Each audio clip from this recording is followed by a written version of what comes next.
Bonjour et bienvenue au 1909 podcast. Aujourd'hui, il va être question un petit peu de l'actualité du Canadien, des deux matchs qui s'est passé en fin de semaine, de qu'est-ce qui va arriver lorsque les blessés vont arriver et vont revenir de l'infirmerie du côté du Canadien, du premier trio, des prochains matchs qui s'en viennent et bien évidemment, on va parler un petit peu de Lane Hutson. En fin de semaine, il y avait deux matchs contre Saint-Louis et Philadelphie. Et il y a beaucoup de choses qu'on peut retenir de ces deux matchs-là. Les Canadiens ont été vraiment plus intenses que dans les matchs précédents. On a mieux joué défensivement. Les gardiens ont été plus solides aussi. Mais les autres matchs étaient grandement à cause de la défensive qui n'était pas solide. Mais on peut retenir une performance. Xhekaj a été réinséré dans l'alignement. Il a été excellent. Dans son rôle, n'a pas eu un rôle offensif, n'a plus le deuxième avantage numérique comme dans les deux dernières années. Mais là, Xhekaj a joué contre Saint-Louis 20 minutes 34 secondes. A été zéro là, dans les plus et moins, pas été sur un but, sur la glace sur un but ou peu importe. 3 mises en échec. Ensuite, contre Philadelphie, un peu moins de temps de jeu, 16 minutes 56. Moins 1 par contre et 0 mise en échec. Justement par rapport à Xhekaj, il a été défendre Kirby Dach. Je suis d'accord qu'il faut qu'il défende ses coéquipiers, juste pas trop souvent. Il a attendu de voir si Couturier voulait dropper les gants. Couturier et lui ont droppé les gants. Il voulait pas la pénalité pour instigateur. Sealer arrive par en arrière et il y a juste Xhekaj qui a une pénalité sur le jeu. Je trouve ça aberrant qu'il y ait juste Xhekaj qui a une pénalité parce que ça donne un avantage numérique à Philadelphie. Et dans certains cas, le joueur peut être sorti pour le match au complet. Ça s'est déjà vu. Un troisième homme, ça peut se faire sortir pour le match au complet. Là, l'excuse, c'est il a pas donné de coup, mais il a quand même mis Xhekaj par terre parce qu'il voulait pas que Sean Couturier mange de coups. Le premier trio remodelé en quelque sorte du Canadien, Dach, Suzuki et Caufield, a eu des excellentes présences en zone offensive. Dach a marqué son premier but, je pense que c'est un but, 2 passes en fin de semaine, ou un but, 3 passes ou un but, 2 passes, quelque chose comme ça. Suzuki continue sur sa lancée, c'est 7 matchs d'affilée avec au moins un point, dont 10 points dans cette séquence-là, ou 11, quelque chose comme ça. Caufield, 8e but en 9 matchs, 9 points en 9 matchs. Caufield est de retour. Là. Je dis pas qu'il va marquer 50 buts. Pour moi, c'est un 35-40 buts cette saison. Je disais ça au début de la saison aussi. Pas juste là parce qu'il marque 8 buts. Mais le premier trio, en général, est excellent. Suzuki est excellent depuis le 3e match de la saison. Il joue bien défensivement, honnêtement. Et offensivement, ça marche.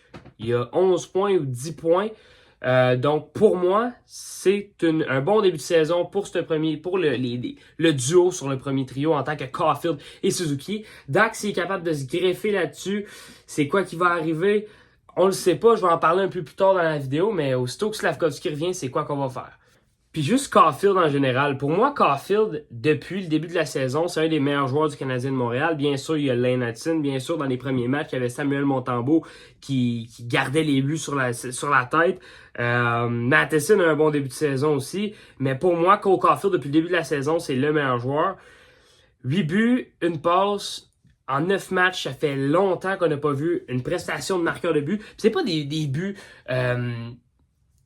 qui viennent, c'est des buts de marqueurs, c'est des buts de marqueurs purs, de marqueurs nés. Et son avantage numérique produit l'année passée, c'est ça qui était son défaut. Il produisait pas assez sur l'avantage numérique. Mais cette année, on peut pas lui enlever qu'il produit, ce qui fait que justement, les unités spéciales, cette année, on se retrouve à 25,8% en avantage numérique. Ça donne le 7e rang de la Ligue nationale. Personne, dans les matchs préparatoires, quand on avait la séquence de 0, tous les matchs préparatoires, on n'avait même pas marqué un seul but, personne pouvait dire que Montréal, après 9 matchs, allait se retrouver 7e dans la Ligue nationale à 25%, à plus de 1 but sur 4 occasions. C'est incroyable, c'est une bonne prestation, malgré que Slafkovsky n'est pas là. Newhook en a marqué un en avantage numérique, si je me trompe pas aussi. Ça se peut que je me trompe, contre Philadelphie. Mais pour vrai, l'avantage numérique, malgré que Slafkovsky n'est pas là, malgré que les gens voudraient Lane Hutson sur la première unité, Elle fonctionne, on marque des buts, on profite de nos occasions. Des fois, on ne tire pas assez, mais on réussit à se débrouiller quand même d'avoir 25,8%.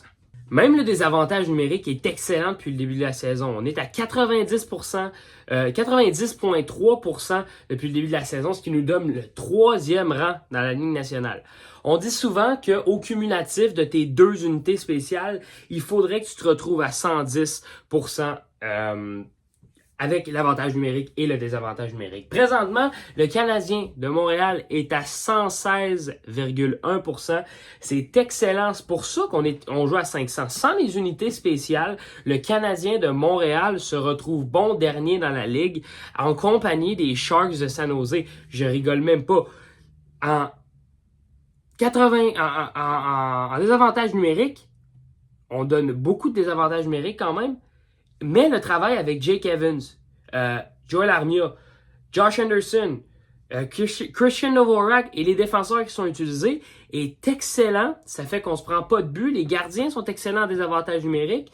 Comme on dit, ton meilleur joueur en désavantage, c'est ton gardien de but. Mais si ton gardien de but ne reçoit pas un nombre de tirs équivalent pour qu'il soit bon, à cause des joueurs qui en avant de lui, il peut pas être le meilleur joueur. Le meilleur joueur en désavantage numérique depuis le début de la saison, c'est Jake Evans. C'est aussi simple que ça.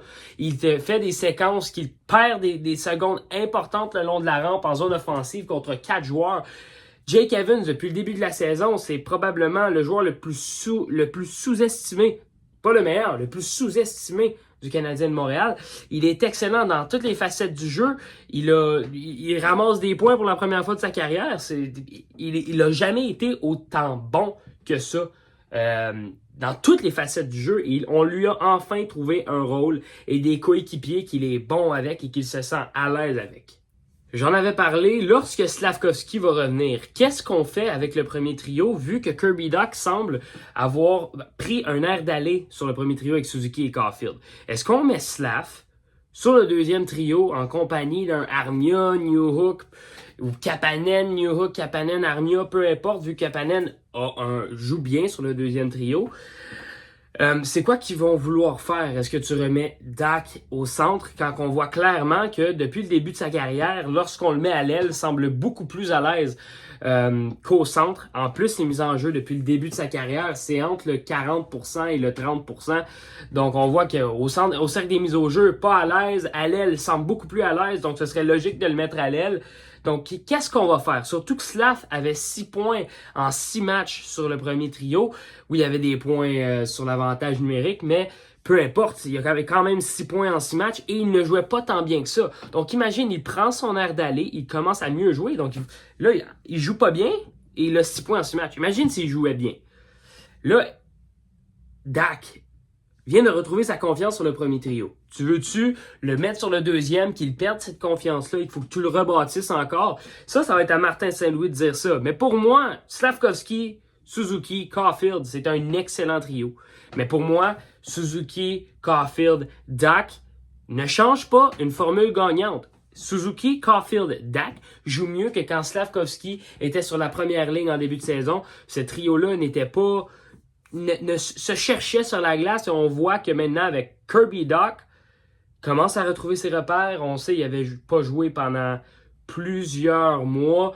Son dernier but remontait à 583 jours en arrière. Faut lui laisser le temps de reprendre un peu le tempo de la Ligue nationale. Donc moi, je laisserai un petit peu Dach. Quand ça marche plus, Dach, Suzuki, Caulfield, tu mets Slafkovsky, tu lui laisses la chance et tu mets Dach sur le deuxième trio. Comment ne pas parler de Lane Hutson? Son temps de jeu depuis le début de la saison, c'est 23 minutes 10 secondes. C'est le meneur chez les recrues.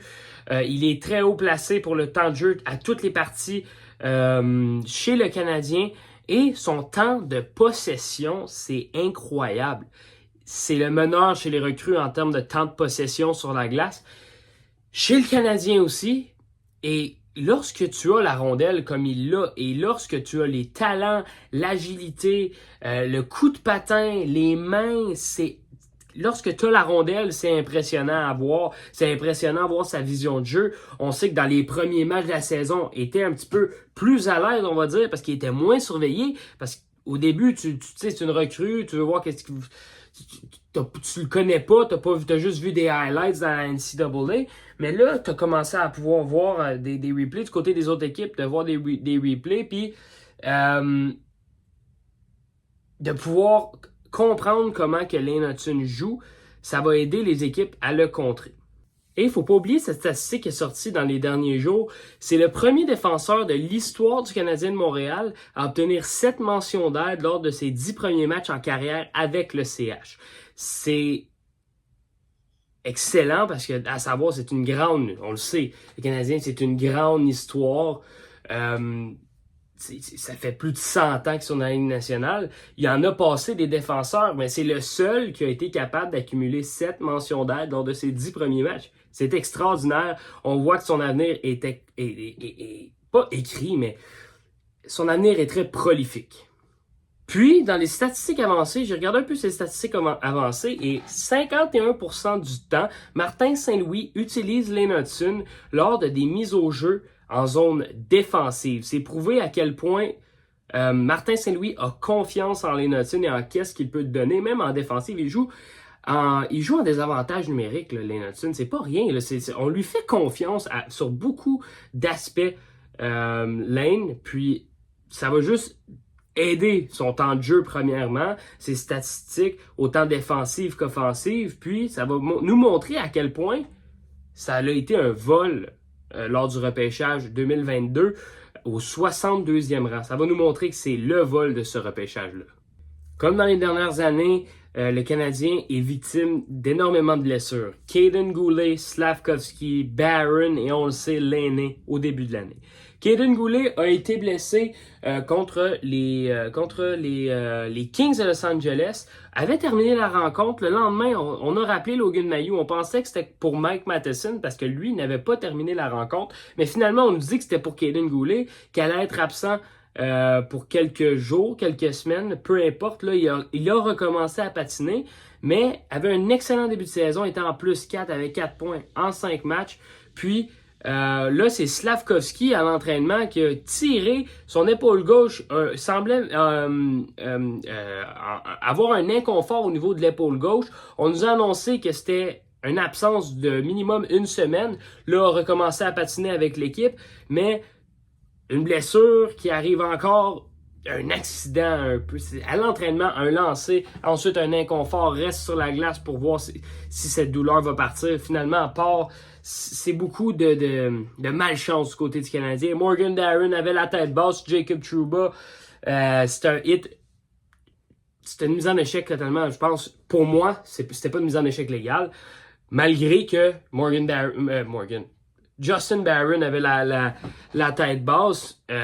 C'est quand même un coup directement à la tête. Il était sonné, a recommencé à patiner avec ses coéquipiers ce matin, je crois.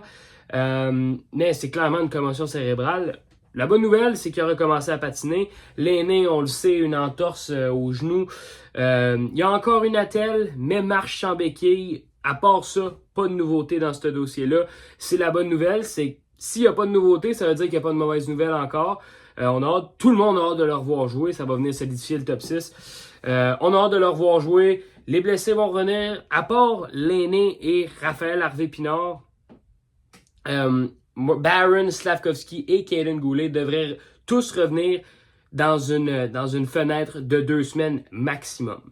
Cette semaine, il y a 3 matchs à l'affiche. Le Kraken mardi qui est aujourd'hui, les Capitals jeudi et les Penguins samedi. Pour moi, les 2 matchs les plus importants, c'est les Capitals et les Penguins parce que ça va être des gens que si tu veux faire les séries, il va falloir que tu ailles chercher une place d'équipe pour le wild card.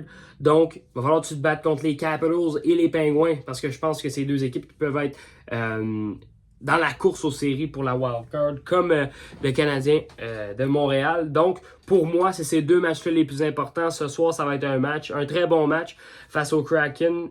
Samuel Montembeault devrait être devant le filet. On devrait retrouver les mêmes duos, les mêmes trios. J'ai hâte de voir ce qui va se passer cette semaine. Moi, j'aimerais ça, une récolte au moins 4 points cette semaine. Au moins 2 victoires. Ça serait excellent pour le Canadien de Montréal. Si tu as aimé la vidéo, n'hésite pas à t'abonner, lâcher un petit like, puis activez la cloche de notification pour être au courant à chaque fois qu'il y a une vidéo qui sort. La vidéo est terminée. Je vous souhaite avoir une excellente journée, un excellent match ce soir. Ciao, ciao tout le monde.